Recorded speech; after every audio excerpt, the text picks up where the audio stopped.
Salam sejahtera, saya Alek Lukmanto Suherman, salah satu dosen tetap di program studi kimia Fakultas Sains dan Teknologi di Universitas Wanita Internasional.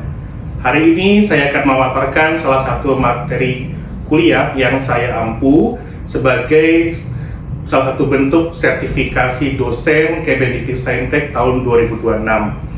Materi yang akan saya sampaikan telah disusun sesuai dengan rencana pembelajaran semester atau RPS untuk mata kuliah spektroelektrokimia dengan kode MK KI 13101.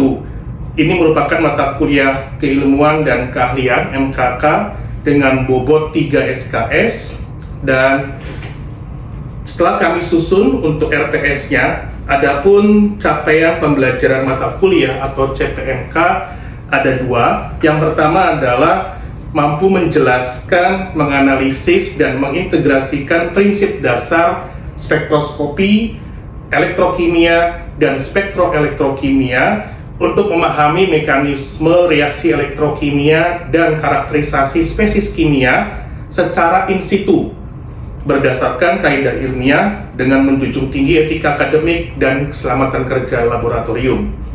Yang kedua adalah mampu memilih metode mengoperasikan instrumen spektroelektrokimia, lalu mengolah dan menginterpretasikan setiap data hasil eksperimen, serta mengkomunikasikan hasil analisisnya secara ilmiah untuk berbagai aplikasi pada bidang kimia analitik, material, energi, lingkungan, dan biosensor.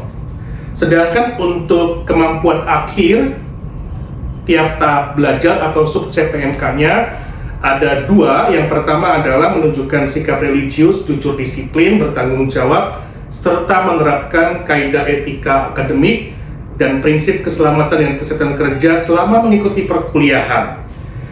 Kemudian yang kedua adalah menjelaskan konsep dasar dari spektroskopi, elektrokimia, dan hubungan keduanya dalam konteks spektroelektrokimia sebagai landasan pengembangan teknik spektroelektrokimia untuk karakterisasi berbagai spesies kimia secara in situ. Untuk sub CPMK lainnya sudah disusun, ada 14 yang bisa ditemukan di LMS, sistem pembelajaran kita. Kemudian untuk mata kuliah ini, mata kuliah spektroelektrokimia, kita akan mengintegrasikan prinsip dari spektroskopi dan elektrokimia, dua hal yang berbeda tetapi dapat disinergikan bersama untuk mempelajari spesies kimia yang terbentuk secara in situ selama proses elektrokimia berlangsung. Jadi prosesnya akan kita lihat dulu secara elektrokimia, lalu secara bersamaan atau paralel akan juga dibaca. Ya, jadi materi spektroelektrokimia ini sebetulnya menggabungkan dua prinsip dari spektroskopi dan elektrokimia, dua hal yang berbeda tetapi bisa bersinergi bersama dalam mengkarakterisasi spesies kimia tertentu. Dan materi yang akan kami ajarkan meliputi dasar-dasar dari spektroskopi, dasar-dasar elektrokimia, UV Vis, IR, XPS, spektroelektrochemistry, instrumentasinya, analisis data, studi kasus berdasarkan beberapa artikel ilmiah yang telah dipublikasikan. Lalu kita akan membahas beberapa jurnal dan aplikasi pada sensor, material untuk energi, katalisis, dan penelitian modern lainnya. Untuk mata kuliah ini, kita akan membagi penilaiannya berdasarkan tugas dengan bobot 30%, lalu UTS berupa ujian tertulis individu sebesar 35%, dan ujian akhir semester dalam bentuk tugas besar makalah sebesar 35%. Untuk sumber referensi dapat kalian temukan di LMS, termasuk juga referensi pendukungnya. Dan untuk sistem penilaian tersebut nanti akan kita konversikan menjadi A sampai dengan E sesuai dengan standar dari universitas. Setelah ini kita akan menyaksikan presentasi terkait dengan materi spektroelektrokimia. Mari kita saksikan. Ya, selamat pagi semuanya. Sehat-sehat semuanya. Pagi ini kita akan belajar sama-sama mengenai salah satu metode spektroelektrokimia, tapi kita akan masuk dulu untuk dasar prinsip elektrokimianya. Ya, jangan lupa kalian absen dulu di aplikasi Siakat karena nanti masuk dalam sistem penilaian juga. Ya, silakan akses di Siakat masing-masing, absen. Ya, selamat pagi semuanya.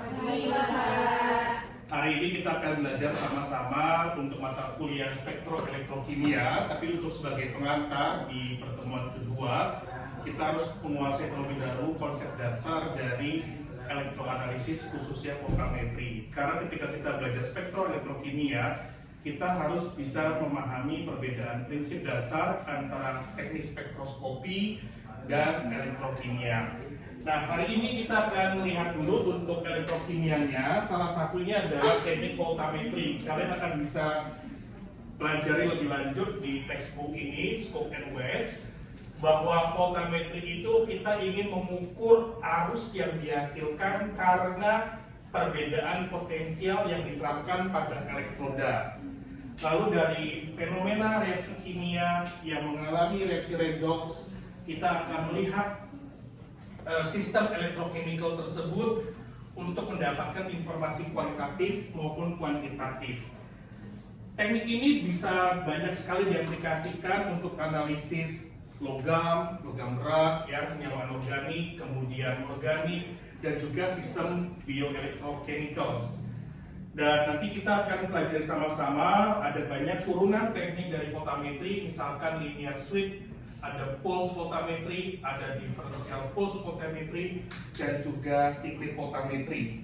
Tergantung dari aplikasi yang mau kita terapkan untuk menganalisis seperti apa, teknik-teknik yang berbeda itu akan sangat bermanfaat, lebih spesifik untuk tujuan tertentu. Nah, ini adalah skema dasar dari rangkaian voltametri dengan menggunakan sistem 3 elektroda. Yang warna biru adalah elektroda kerja atau working electrode yang berfungsi sebagai pengukur beda tegangan yang dihasilkan nanti ketika dua sirkuit lainnya yang terhubung untuk elektroda referensi dan elektroda counter atau auxiliary. Ketika nanti kita menerapkan tegangan, kemudian terjadi arus yang dihasilkan dalam sirkuit ini, kita akan ukur arus yang terbentuk sebagai fungsi kuantitatif untuk mengukur konsentrasi dari analit yang terkandung di dalam suatu larutan elektrolit, bisa buffer, bisa larutan garam. Nah, kemudian tadi ya ada elektroda referensi atau pembanding. Ini potensialnya kita setting dibikin tetap. Biasanya bisa saturated calomel electrode atau silver chloride, calomel dan sebagainya. Ini harus dibikin konstan supaya nanti pengukuran tegangan beda potensial hanya terjadi antara working sama si counternya. Kemudian elektroda counter ini adalah pasangan dari working electrode agar rangkaian listrik ini terbentuk sirkuit, lalu arus listrik ampernya itu mengalir dari working electrode dan counter electrode saja dengan kehubung. Nah, kemudian tadi ya untuk mediumnya kita menggunakan elektrolit penghubung atau supporting elektrolit. Ini biasanya garam-garam anorganik yang stabil, diberikan dalam jumlah yang sangat besar, biasanya faktor minimal 10 kali lebih besar daripada konsentrasi analit yang sudah kita estimasikan. Supaya apa? Larutannya tetap konduktif, bisa menghantarkan listrik. Nah, prinsip voltametri ini kan sebetulnya kita mengukur arus yang dihasilkan dari perbedaan potensial yang diterapkan pada elektroda. Berbeda dengan potensiometri, ini adalah kebalikannya. Dia mengukur potensial tegangan listrik tanpa arus listrik yang mengalir. Jadi seolah-olah kita bikin kesetimbangan, nol, tidak ada arus yang mengalir, hanya mengukur perbedaan dari potensialnya. Kita bicara tentang metode elektroanalisis, menganalisis suatu spesies kimia dengan secara elektro, gitu ya. Ada 3 pendekatan utama. Ini yang biokompatibel dengan sel kita sehingga tidak membentuk pembengkakan pada sel kita. Bisa memonitor misalkan glukosa, penyakit tertentu, atau kita ada keracunan apa gitu ya. Nanti akan dibaca secara continuous dan powernya untuk menggerakkan si potensiosat mini ini, sensor ini bisa dari glukosa dan cairan tubuh kita sebagai sumber energi, dan itu akan continue. Atau nanti akan ngambil ada mikrofluidik, jadi si keringat kita akan terserap, kebaca, lalu bisa diukur kadar dari natrium kita, untuk tingkat dehidrasi kita seberapa besar, dan seterusnya. Bahkan nanti bisa connect ke smartphone kita datanya, lalu diukur berapa sih kadar garam di dalam tubuh kita. Atau contoh lain, ya ini dulu penelitian waktu saya kuliah, jadi bisa modelnya tato seperti macam-macam aplikasinya. Nah, kita balik lagi. Jadi misalkan contoh kita menggunakan prinsip voltammetry stripping absorptive, atau bahasa Inggrisnya absorptive stripping voltammetry. Ini adalah salah satu metode dari voltammetry yang menggunakan sampel biasanya 5-100 mikroliter dipipet, diteteskan ke atas permukaan, lalu didiamkan dulu sekitar 10-30 detik gitu ya. Lalu setelah dia stabil bisa dilakukan ekuilibrasi. Ini ketika sudah dikonek dengan potensiostat dengan alatnya gitu ya. Tapi tetap juga distabilkan dulu mungkin sampai dengan maksimal 30 detik supaya terjadi prekonsentrasi, pemekatan, supaya sampelnya itu bereaksi dengan elektroda.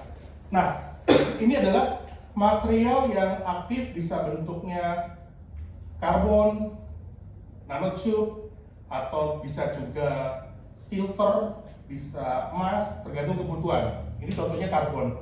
Karbon yang dimodifikasi arahnya, kalau ini positif ya 0 berapa gitu kan, makin positif, kita strip potensialnya dari 0 sampai misalkan 1,2 volt. Nanti alatnya itu akan menyapu si elektroda ini secara bertahap, mulai dari yang terkecil sampai nanti 1,2 volt, dan selama proses itu akan terbentuk kurva seperti ini. Ini yang namanya voltamogram.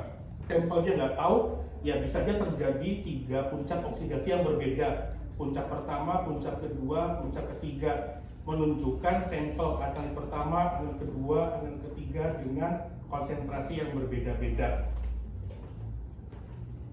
Di saliva manusia, misalkan atlet kita harapkan main sportif, nggak ada doping. Nah, kalau misalkan dia konsumsi doping, obat-obatan, kan harus diperiksa entah ngambil urinnya atau ngambil darahnya. Kalau darah ngambilnya sakit, namanya invasif. Kalau urin ribet, harus ke toilet dulu, jangan nanti bisa ditukar atau terkontaminasi. Nah, yang paling gampang dan memungkinkan langsung on the spot, point of care testing di tempat, misalkan pakai saliva. Ini ada alat namanya saliva kit.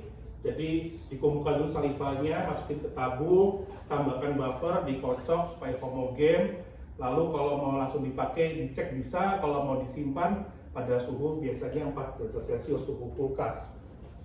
Setelah itu diambil, dipipet 20-100 mikroliter, terserah, tergantung dari ukuran sebetulnya. Ya, kalau yang penting adalah ini tetesannya itu, si air liurnya itu bisa ada normal pulse voltammetry atau NPV. Ini pada prinsipnya adalah potensial tegangan seperti ini. Itu sama, responnya seperti ini ya. Tetapi metode pengumpulan datanya yang berbeda-beda, dia sekuensial. Yang ketiga ada differential pulse voltammetry. Ini modelnya kayak staircase juga. Bentuk pulsa gelombangnya segi 4, lalu akan dibaca arus difusinya terhadap awal dan akhir, nanti range-nya berapa. Bentuknya seperti itu. Lalu yang terakhir cyclic voltammetry. namanya juga siklik. Jadi nanti dia bolak-balik. Ini misalkan oksidasi dulu selesai, baru direduksi. Ini oksidasi, ini reduksi. Ya, ini bentuknya dark shape atau bebek. Orang bilangnya dark shape gitu ya. Lalu nanti ini jarak antara puncak yang anodik, ini anodik sorry, karena dia mulainya dari negatif ke positif. Ini yang katodik ya, karena mulainya dari lebih besar ke lebih kecil, dia kan katodik. Nah, nanti jarak potensialnya itu bisa diukur. Kalau mendekati 0,059 berarti dia polanya nersian, reaksinya redoks. Lalu kita bisa melihat tahapan apa saja sih yang terjadi di setiap prosesnya. Ini sudah dibaca untuk melihat karakterisasi sampel. Ya, jadi kesimpulan dari materi kuliah hari ini, voltametri itu salah satu bentuk pendekatan atau metode elektroanalisis ketika kita ingin menganalisis suatu spesies kimia yang memiliki redoks. Tidak semua sampel spesies itu bisa dicek, tapi selama dia bisa melakukan reaksi redoks, bisa kita lakukan teknik dengan voltametri ini. Voltametri berbeda dengan potensiometri maupun kulometri karena dia hanya mengukur perbedaan arus yang dihasilkan. Kemudian kita bisa menentukan secara kualitatif ada spesies apa yang terbentuk dari range potensial yang ditunjukkan, puncak-puncak arus yang dihasilkan. Juga untuk aspek kuantitatifnya bisa kita ukur besaran konsentrasi dari sampel yang ada di sampel antah berantah itu dari ketinggian arusnya. Berapa ampere, kemudian kita konversikan menjadi molaritas menggunakan persamaan matematis, nersian, dan seterusnya. Jadi ini bisa digunakan untuk aspek kualitatif maupun kuantitatif. Perkembangannya semakin banyak diterapkan baik untuk dunia olahraga, untuk kesehatan, untuk pertanian, macam-macam. Mulai dari yang bentuknya paling tipis menjadi tato, patch, lensa, ataupun yang sekarang sudah bisa dipasang ke dalam tubuh makhluk hidup menjadi implantable biosensor. Ya, ini sekian materi dari saya, tapi sebelum kita tutup, mungkin ada pertanyaan, kita bisa diskusikan sama-sama. Silakan, ada yang mau bertanya? Izin bertanya, Pak. Iya. Untuk saat ini, kalau perkembangan terakhir di dunia elektrodanya saat ini seperti apa ya, Pak? Oke. Ya, sistem ini kan terus berkembang dari model yang konvensional atau tradisional, menggunakan elektroda batangan, gitu ya, atau rod. Kemudian orang mungkin sudah terpikirkan bisa dibawa ke tempat tertentu sehingga harus bisa portable. Sekarang sudah bisa screen printed electrode, lalu bisa juga nanti dipasang menjadi tato, stiker yang bisa microfluidic, artinya bisa mengabsorpsi, menyerap keringat kita secara otomatis gitu ya. Lalu ketika si sensor tersebut berinteraksi kontak dengan keringat kita, dia akan membaca dan hasilnya bisa secara Bluetooth masuk ke smartphone kita, akan diukur arusnya berapa dan seterusnya. Bahkan bisa juga menjadi soft lens. Soft lens-nya di print, dimodifikasi dengan 3 elektroda sirkuit gitu ya yang saling terhubung. Tetapi ini tidak akan menyebabkan iritasi pada mata kita, artinya biocompatible. Dia akan menyerap cairan dari mata kita. Nah, ketika misalkan kita bekerja di ruangan yang mungkin ada uap beracun atau ada paparan terhadap air yang terkontaminasi, itu bisa diukur juga. Atau mengukur kadar garam, kadar biomarker tertentu dalam tubuh kita, ngambilnya dari air mata kita, itu juga bisa diukur. Jadi mulai dari bentuknya batangan sampai yang terkecil, bahkan sekarang sudah microchips yang ditanam di dalam tubuh manusia pun sudah bisa. Mau izin bertanya Bapak, apakah dalam proses ini tuh dari pemindaian dan pengukurannya bakalan ada terjadi kesalahan gitu sehingga si hasilnya teh kurang akurat? Ya, yang namanya error itu atau galat akan selalu muncul baik dari operatornya, human error, maupun dari alat instrumen yang belum dikalibrasi sehingga tidak bisa melakukan pengukuran lebih presisi atau akurat. Kalau human error, biasanya dia salah mengoperasikan rentang potensial yang akan diterapkan, kemudian juga teknik voltametri yang tidak sesuai, dan lain-lain. Kalau instrumen yang tidak dikalibrasi, dipastikan tidak akan menghasilkan linearitas terhadap suatu standar dengan benar, sehingga apapun nanti yang kalian ukur ya akan di luar garis linearitasnya, sehingga error itu akan muncul. Nah, kalau masalah instrumen, bisa jadi ketika pabrikan tidak melakukan QC instrumen yang betul, atau kita salah mengoperasikan instrumennya, akan terbentuk noise. Noise itu draw ya, jadi grafik atau kurvanya itu nanti tidak semulus yang dihasilkan. Misalkan ini ya, ini kebetulan bagus, sudah dikalibrasi dan tidak ada noise. Tapi kalau ada noise, nanti dia akan berantakan. Draw-nya ada. Itu karena belum dikalibrasi dan setup alatnya belum disetting dengan betul. Itu sih. Ya, ini sekian materi dari saya.